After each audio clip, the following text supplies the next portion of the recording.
प्राणोपासक का महत्व इस प्रकार जानने वाले प्राणात्मभूत व्यक्ति के लिए श्रुति यह फल बतलाती है। जिस प्रकार मिट्टी का ढेला दुर्भेद्य पाषाण को प्राप्त होकर विनष्ट हो जाता है, उसी प्रकार वह व्यक्ति नाश को प्राप्त हो जाता है। जो इस प्रकार जानने वाले पुरुष के प्रति पापाचरण की कामना करता है अथवा जो इसको कोसता या मारता है, क्योंकि ये प्राणोपासक अभेद्य पाषाण ही है। जिस प्रकार पाषाण को प्राप्त होकर इत्यादि यही इसमें दृष्टांत है, उसी प्रकार निश्चय ही वह नष्ट हो जाता है। कौन नष्ट हो जाता है सो बतलाते हैं। जो इस प्रकार पूर्वक प्राण को जानने वाले उपासक के प्रति उसके अयोग्य पापाचरण करने की कामना इच्छा करता है तथा जो इसका हनन करता है, इस प्राणवेत्ता के प्रति गाली गलौच एवं ताड़न आदि का प्रयोग करता है, वह भी इसी प्रकार नष्ट हो जाता है। यह इसका अभिप्राय है, क्योंकि वह प्राणवेत्ता प्राण स्वरूप होने के कारण दुर्भेद्य पाषाण के समान दुर्भेद्य पाषाण अर्थात दुर्दृश्य है। शंका जैसा कि मुख्य प्राण है, उसी प्रकार नासिका स्थित प्राण भी तो वायु रूप ही है, किंतु प्राण रूप होते हुए भी केवल नासिकागत प्राण ही पाप से विद्ध है, मुख्य प्राण नहीं। सो कैसे? समाधान, ये कोई दोष नहीं है। नासिका में रहने वाला प्राण तो वायु रूप होने पर भी स्थान अवच्छिन्न इंद्रिय के दोष के कारण असुरों द्वारा पाप से विद्ध हो गया है, किंतु मुख्य प्राण आश्रय दोष की असंभवता के कारण तथा स्थान देवता से प्रबलतर होने के कारण पाप से विद्ध नहीं हुआ। यह उचित ही है।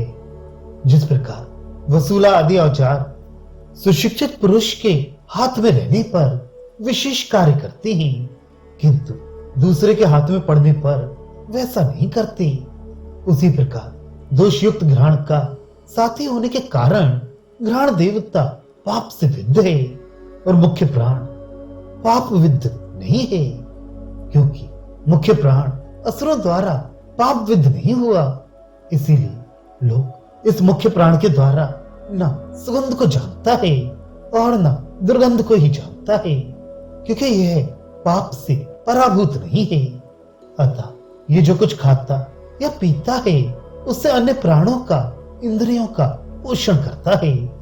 अंत में इस मुख्य प्राण को प्राप्त न होने के कारण ही घ्राण आदि प्राण समूह उत्क्रमण करता है और इसी से अंत में पुरुष मुक्त फाड़ देता है। लोक इस मुख्य प्राण के द्वारा न सुगंध को जानता है और न दुर्गंध को ही, इन दोनों को वे घ्राण के द्वारा ही जानता है। अतः पाप का कार्य न देखे जाने के कारण यह अपत पापमा है, जिससे पाप अपहत विनाशित अर्थात दूर कर दिया गया है। वे मुख्य प्राण अपत पापमा अर्थात विशुद्ध है, क्योंकि घ्राण आदि इंद्रियां अपने अपने कल्याण में आसक्त होने के कारण अपना ही पोषण करने वाली हैं, और मुख्य प्राण उस प्रकार अपना ही पोषण करने वाला नहीं है, तो फिर वह कैसा है? वह तो सभी का हितकारी है। इस प्रकार सो बतलाया जाता है।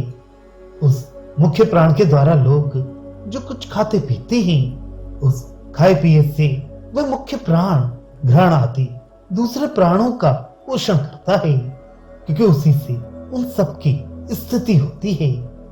इसलिए मुख्य प्राण सभी का पोषण करने वाला है, अतः वह विशुद्ध है। किंतु मुख्य प्राण द्वारा खाए पिए पदार्थों से अन्य प्राणों की स्थिति किस प्रकार जानी जाती है सो बतलाते हैं। इस मुख्य प्राण को अर्थात इस मुख्य प्राण की वृत्ति रूप अन्न पान को न पाकर ही अंत समय मरण काल में घ्राण आदि इंद्रिय समुदाय उत्क्रमण करता है, क्योंकि प्राणहीन पुरुष खाने या पीने में समर्थ नहीं होता।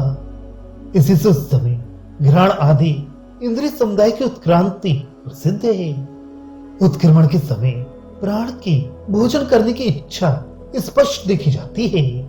इसी से उस समय वह मुख फाड़ देता है। यही उत्क्रमण करने वाले घ्राण आदि को अन्न आदि प्राप्त न होने का चिन्ह है।